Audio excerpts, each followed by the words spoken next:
என் பக்தர்கள் அனைவருக்கும் அன்பு வணக்கங்கள். என் அன்பு குழந்தையே, நீ இப்பொழுது உன்னுடைய வாழ்க்கையில் மிகவும் கஷ்டங்களையும் கவலைகளையும் அனுபவித்து கொண்டு இருக்கின்றாய் அல்லவா?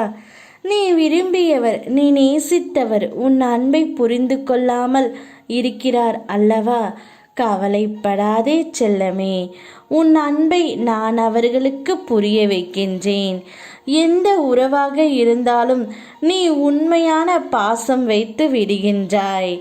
ஆனால் அதே பாசம் மற்றவர்களிடம் கிடைக்க வேண்டும் என்று நீ நினைக்கின்றாய். அதில் ஒன்றும் தவறு இல்லை செல்லமே. நீ விரும்பியவராக இருக்கலாம், உன் துணையாக இருக்கலாம், உன் குழந்தையாக இருக்கலாம், உன் பெற்றோராக இருக்கலாம், யாராக இருந்தாலும் சரி, உன்னுடைய உண்மையான அன்பை அவர்களுக்கு புரிய வைக்கப் போகின்றேன். நான் உன்னிடம் ஒன்றை மட்டும் சொல்கின்றேன், கேள். வாழ்க்கையில் உன்னை நீயே ஏமாற்றிக் கொள்கின்ற முதல் விஷயம் என்ன தெரியுமா?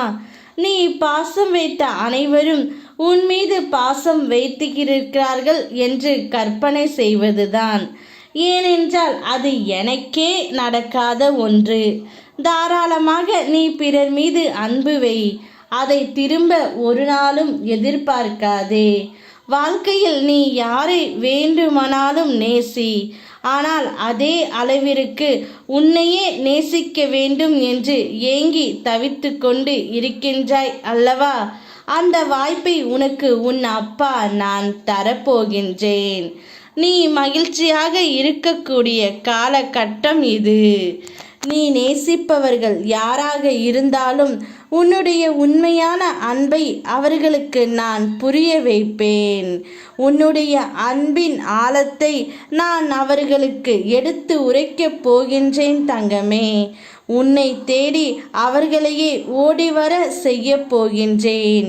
எதையும் சற்று பொறுமையாக இரு. அனைத்தையும் நான் உனக்கு மாற்றித் தருகின்றேன். என்மேல் நம்பிக்கை வைத்து செயல்படு.